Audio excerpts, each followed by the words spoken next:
Hey, what's up? This is Scott with Level Up Tuts, and today we're going to be talking about refactoring some of this code here, and we're going to take this little bit here where we declared our variables, and we're going to sort of break it up.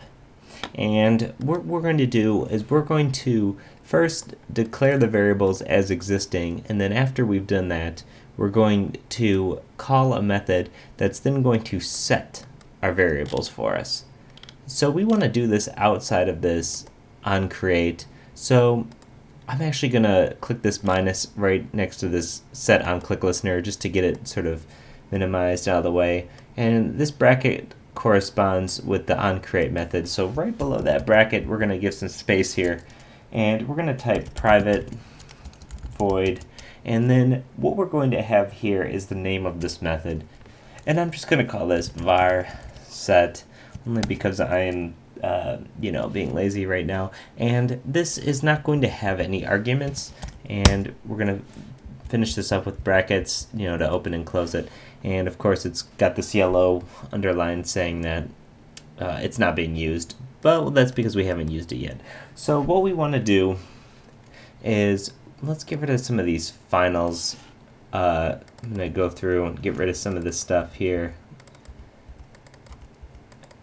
And all we need to declare up here is the variable name and the type. We want to keep this equal stuff, and we want to put that into our method. So I'm going to copy this quick so I don't have to retype a bunch of this stuff. But I'm going to go ahead and delete everything after, or everything before the equal sign here, or after the equal sign, the variable name, whatever. So just come here and delete all this stuff as this is. So the equal sign and everything after it. Make sure you finish off your lines with your semicolons. And so now by this we're declaring a text view named text1, a text view named guest text, an edit text named user text or user guess, and a button named push me. But now all this stuff's going to be mad because here we have this push me on click listener, and it doesn't correlate that with anything, so it's going to be confused for a second. But let's go inside of our variable set method here, and let's paste these values in here.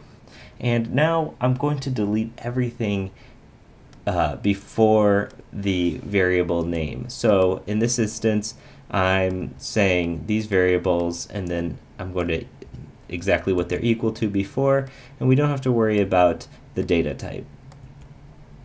So let's delete them like this.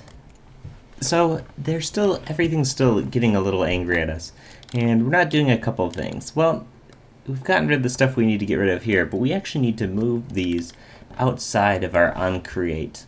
And so right now, right when the main activity starts, this is when we're going to put our variables that are being declared.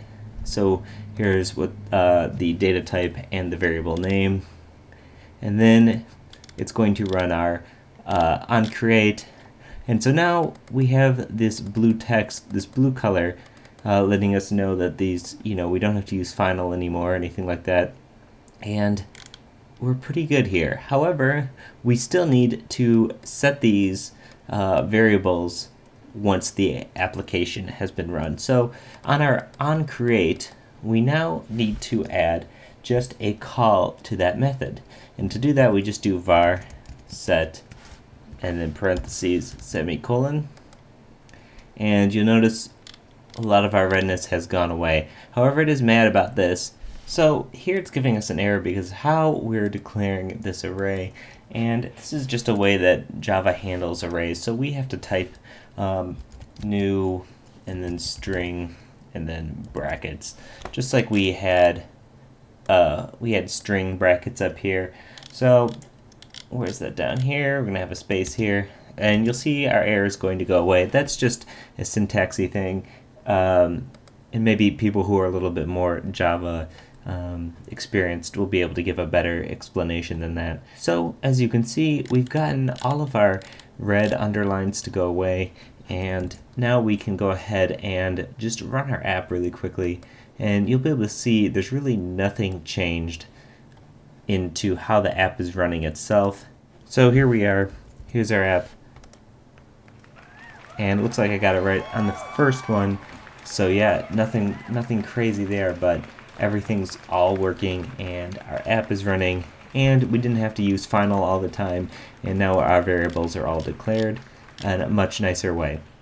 So, as always, if you have any questions, leave a comment in the video or hit us up on Twitter at LevelUpTuts. This is Scott with Level Up Tuts, and thanks for watching. Bye.